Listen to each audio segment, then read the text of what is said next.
Hi, my name is Heathy, and today I'll be teaching you how to make healthy chicken tenders. So everybody likes chicken tenders and always wants to eat them, but sometimes feel guilty about how unhealthy they can be. So I made my own recipe by using a couple of recipes I saw online, and I created my own to my own style. The three things that you'll see in this demonstration is gathering the required ingredients for it, properly preparing the stations to dip everything in before putting it into the air fryer, and then following the correct cooking instructions for it. Okay. So these are the ingredients that you'll need. You'll need cornflakes, oil. I personally use avocado oil because it helps it be a bit healthier, but you can use any oil that you want to. Eggs, I normally use 6. Depending on what kind you want. Then pickle juice, your favorite hot sauce, which I personally use Louisiana because that's the hot sauce we have.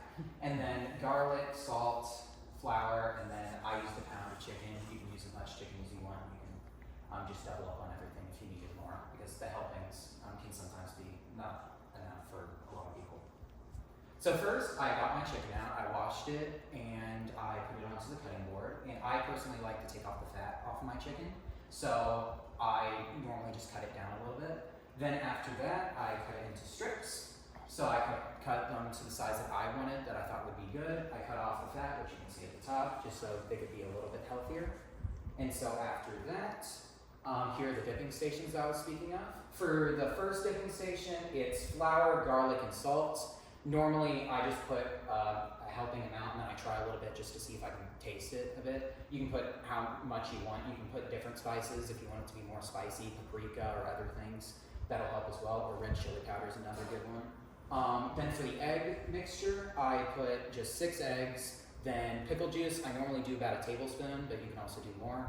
And then hot sauce, as much as you want. If you want it spicy, a lot. If you don't. It depends on what hot sauce you use as well. If you use a mild hot sauce, maybe more. If it's a really spicy one, maybe less, depending on how you want it. And then just some crushed cornflakes, which you can crush however you like. I normally just use my hands, but you can also do it by doing a bag and just smashing the hell out of it. Okay? And then here's when I already coated them. So I put them first into the flour. I coated them in that. Then after that, I gently put it into the egg mixture and had it fully covered after that to make sure that there was no missed spots. Then into the cornflakes. So I just normally just put it in the cornflakes, sit it there for a minute or so, and then flip it over, press it down again, and then I put it on my cooking sheet. After that, I sprayed it with my avocado oil, and then it was ready to go into the air fryer. Now, speaking on the air fryer instructions, I preheated it to 380 degrees, and I cooked it for 15 minutes. If you want it a little bit darker than that, you can add some extra time, but 15 minutes is for about the time where the chicken's actually like fully cooked. So that's personally what I enjoyed about them. And so here's them after they were fully cooked, after the timer went off. And so I let them sit for like a couple minutes. They're not normally that hot in the air fryer. And then I had them out. And then here's one on the plate right there for the chicken tenders. Now, they can be a bit bland whenever they come out, so that's why I've made a bunch of different sauces for them, which my parents have also tried with me. The first one that I tried that I really liked it's called honey buffalo sauce.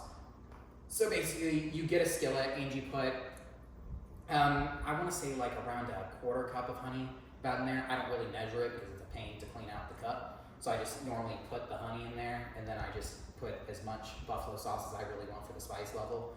With the honey, it kind of balances out, but it depends on yourself. So you mix that together until it goes into like a kind of like paste, and it starts to,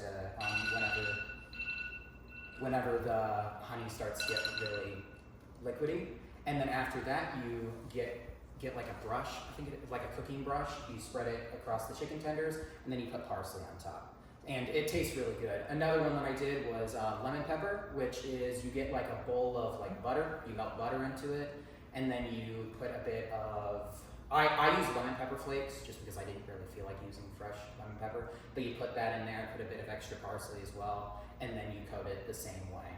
And then also ranch as well. I also make a homemade ranch, 2 different versions. Simple ones, just sour cream, mayonnaise, and then ranch powder. That's the easiest way to do it for that. Another one is using quite a few spices, using milk, mayonnaise, sour cream, then onion, garlic powder, salt, pepper, and then parsley, and then I believe basil as well. So those are the three main sauces that I like to use for the chicken tenders. Obviously, you can use whichever ones you want for this. Those are the ones I like, but you can experiment through those. And now going on that,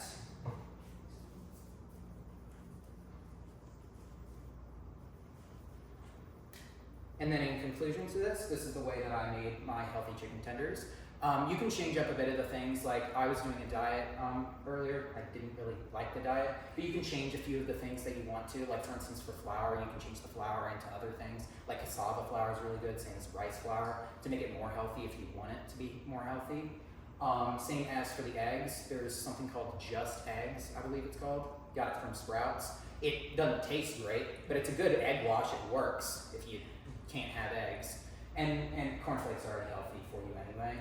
But you can change it if you want it to be a bit unhealthy. You can air fry it or put it in the oven if you want to. Air fry is just easier, and it's not really healthier. Oven and air fryer are the same. It's healthier than deep frying, which you can also do, but air fryer is the one I prefer.